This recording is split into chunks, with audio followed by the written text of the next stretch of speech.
Hello everyone and welcome to the part 3 of this video series on logic. इस video में हम sums solve करेंगे from exercise 1.3 and सारे ही sums लिए हैं 12th standard Maharashtra government text book से mathematics part 1। Let's begin with the exercise और जो भी कुछ नया थियरी रहेगा वो हम सम्स के साथ साथ ही सीखते जाएंगे। सो यहाँ पे आपको सबसे पहले सीखना होगा दो क्वांटिफायर्स के बारे में।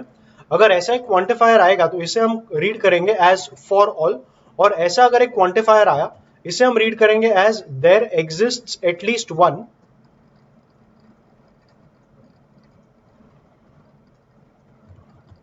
So if you can read it in this way, you can start answering the first question. A एक set है. The set is of values 3, 5, 7, 9, 11, 12. Determine the truth value of each of the following. इसे कैसे read करना था मैंने कहा. You will read it as there exists at least one.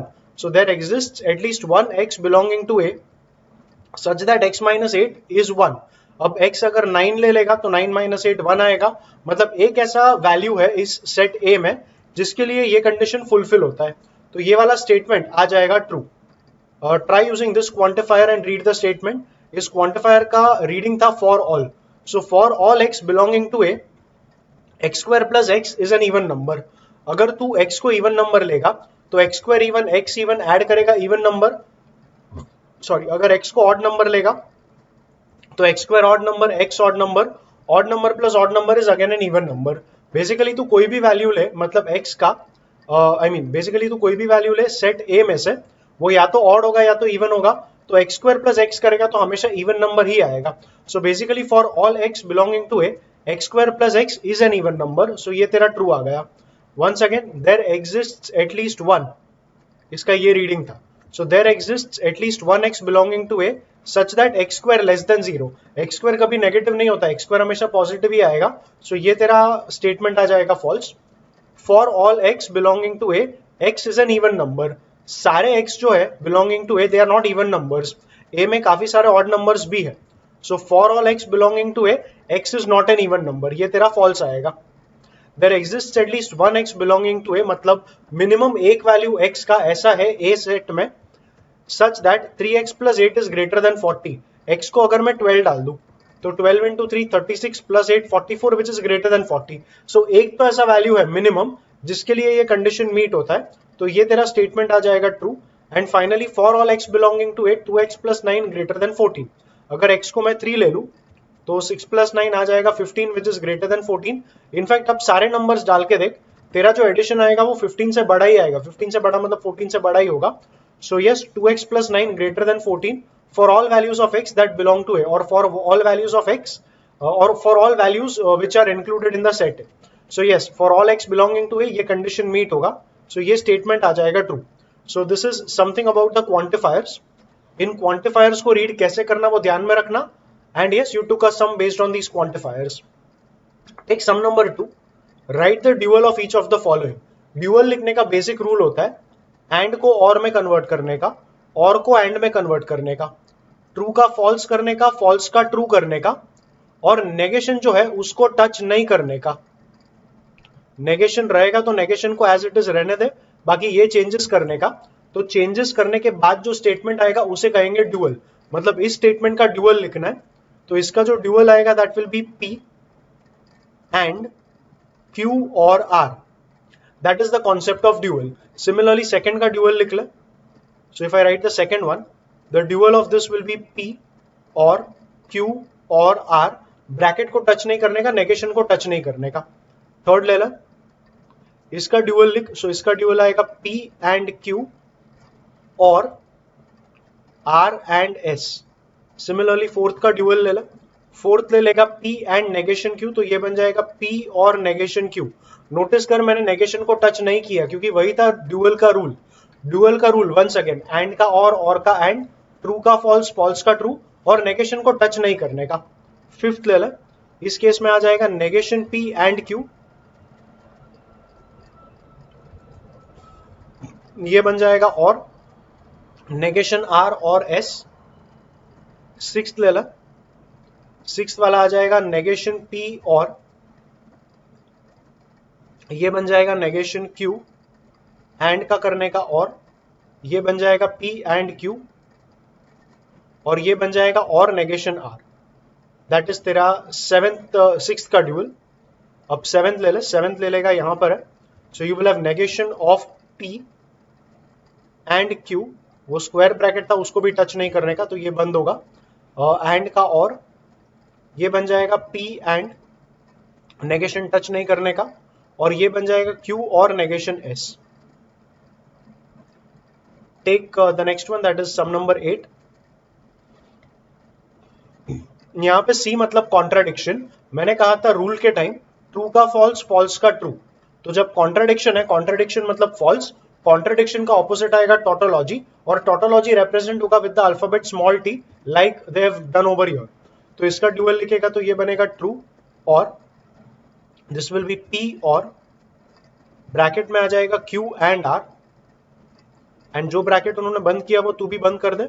So yes, that is some number 8. Some number 9 ले ले अभी, इसका ड्यूअल लिखना है, so it is negation P और का एंड हो जाएगा, ये बन जाएगा Q और R, फिर ये बन जाएगा एंड का और करना था, और ट्रू का फॉल्स मतलब टोटोलॉजी का कॉन्ट्राडिक्शन, तो और C आ जाएगा. And finally take some number 10. Dual लिखने के लिए this will become P and Q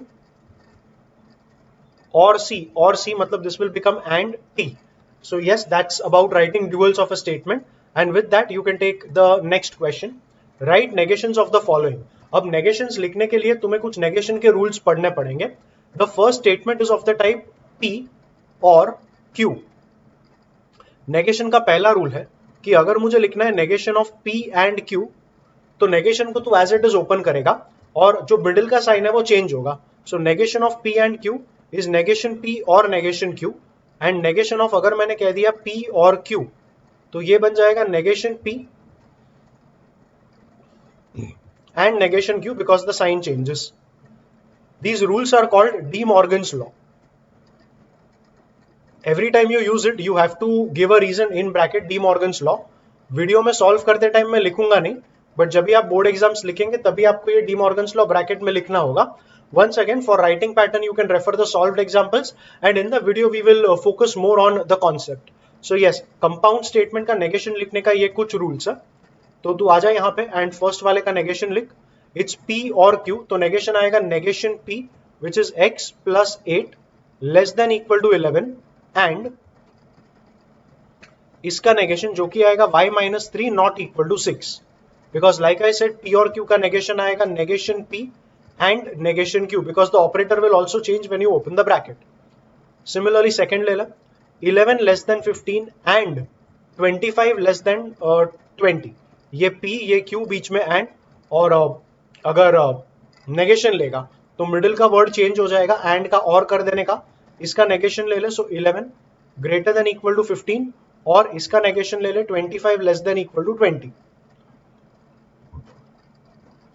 third वाले पे आजा, quadrilateral is a square if and only if it is a rhombus. यहाँ पे एक नया कॉन्सेप्ट, अगर हम कभी भी लिखते हैं P इंप्लाइज Q, तो P इंप्लाइज Q का एक लॉजिकल इक्विवेलेंस होता है नेगेशन P और Q. इसे कहा जाता है कंडीशनल लॉ. अब ये आया कैसे, इन दोनों का ट्रूथ टेबल बना के देख, दोनों का ट्रूथ टेबल मैच करेगा. So every time it is P implies Q, you can always write it as negation P और Q. तो अगर मुझे करना है negation of P implies Q, that actually becomes negation of negation P और Q, and bracket open करेगा तो negation of negation P मतलब P, और बीच का टर्म, बीच का ऑपरेटर कन्वर्ट होगा टू एंड आखिरी टर्म आ जाएगा negation Q. तो इसका जो negation आएगा that will be P and negation Q. अब याद कर P double implies Q, मैंने कहा था this is P implies Q and Q implies P. so इसको हम कहेंगे बाई कंडीशनल लॉ. इस लॉ का नाम है, उसका नाम ही है बाई कंडीशनल लॉ, तो उसको ऐसे ही याद रख. कंडीशनल लॉ अप्लाई कर तो दिस बिकम्स नेगेशन P और Q and this becomes negation Q और P. सो ये तेरा P डबल इंप्लाइज Q का सिंप्लीफिकेशन है, और इसी का अगर नेगेशन लेने का ट्राई करेगा, मतलब if you want negation of P double implies Q, तो इसका नेगेशन लेना पड़ेगा. इसका नेगेशन लेगा तो बीच का and will get converted to और, इसका नेगेशन आएगा, उस नेगेशन को ब्रैकेट के अंदर ले तो ये बन जाएगा P एंड नेगेशन Q, और जो कि इसका चेंज होने से आया, और दूसरा इसका नेगेशन, वो नेगेशन इसके अंदर जाएगा तो it will make it Q and negation P. सो ये भी एक रिजल्ट है. that is negation of P double implies Q will be P and negation Q or Q and negation P, मतलब फर्स्ट स्टेटमेंट एंड सेकंड का negation और second statement and first का negation. तो with that logic अगर इसका negation लिखने का try करेगा, this part becomes P, if and only if, मतलब ये तेरा double implies this part it is a rhombus becomes Q. सो इसका नेगेशन लिखने का तरीका रहेगा P एंड नेगेशन Q, मतलब quadrilateral is a square and not a rhombus. This part becomes P and negation Q, or the second bracket was Q and negation P. So Q matlab it is a rhombus and negation P is not a quadrilateral, so and not a quadrilateral. So ये तेरा हो जाएगा negation for your question number 3. आगे बढ़. It is cold and raining. So it is the statement is of the type P and Q. It is cold and raining का negation आएगा it is not cold और it is not raining. Once again ये जो statement था, ये statement था of the type P and Q, तो इसका नेगेशन आएगा negation P or negation Q by the rule that we had learned right over here. That was the De Morgan's law. आगे बढ़. If it is raining, then we will go and play football. This statement is of the type if P then Q. तो ये बन जाएगा P. We will go and play football. यहाँ पे and तेरा कोई कनेक्टिव नहीं है. It is a part of the statement only. तो ये बन जाएगा Q. So the statement is of the type P implies Q. हमने अभी पढ़ा था P implies Q. It is equivalent to negation P or Q. और उसका नेगेशन लेना है तो वो बन जाएगा P एंड नेगेशन Q. तो इस स्टेटमेंट का नेगेशन बन जाएगा P, मतलब it is raining and Q का negation. So we will go and not, और we will not go and play football. So we will not go and play football. So that's how you write negations of statements which are of the type P implies Q. थोड़ा rub out कर लेते हैं so that we get space for the remaining questions. Read the next question. It says √2 is a rational number. इसका सीधा सीधा रहेगा √2 is not a rational number. इसमें सिर्फ नॉट वर्ड इंट्रोड्यूस करना था एंड सम नंबर 6 हो गया. सम नंबर 7 ले ला. Now 7, 8, 9 are dealing with quantifiers. अगर तेरे स्टेटमेंट में क्वांटिफायर आया, जैसे all natural numbers are whole numbers, all एक क्वांटिफायर हो गया. ऑल का ऑपोजिट सम, सम का ऑपोजिट ऑल. तो जब भी नेगेशन लिखना है of a statement containing a quantifier, तो ऑल का सम करेगा, सम का ऑल करेगा. बेसिकली क्वांटिफायर तुम्हें चेंज करना पड़ेगा एंड उसके बाद स्टेटमेंट का नेगेशन तो लिखना ही है. So all natural numbers are whole numbers. All का क्वांटिफायर बदल तो आ जाएगा सम और फॉलोड बाय स्टेटमेंट का नेगेशन करने का. So some natural numbers are not whole numbers. तो ये कॉन्सेप्ट एकदम अच्छे से सीख ले. 8th and 9th are based on the same thing. For all n belonging to natural numbers, then there is a statement. Negation लिखने के लिए like I said, quantifier को change कर. For all n belonging to n का हो जाएगा there exists at least one n belonging to n such that, ये वाला यूज करेगा तो such that का टर्म यूज करने का for proper grammar. So for all n belonging to n such that this term is not divisible by 4. So n square plus n plus 2 is not divisible by 4. That will be the negation of sum number 8. Sum number 9 ले ला. Sum number 9 में बोला है for all x belonging to n such that. इसका quantifier बदल, so it will simply be for all x belonging to n. For all x belonging to n के लिए such that लिखने का जरूरत नहीं है, ग्रामर में प्रॉपर फिट हो जाएगा. तो such that गया और इसका नेगेशन लिखना पड़ेगा, बिकॉज आई सेड क्वांटिफायर वाले स्टेटमेंट का नेगेशन लिखने के लिए क्वांटिफायर को बदलने का और फॉलोड बाय स्टेटमेंट का नेगेशन भी तुम्हें करना पड़ेगा.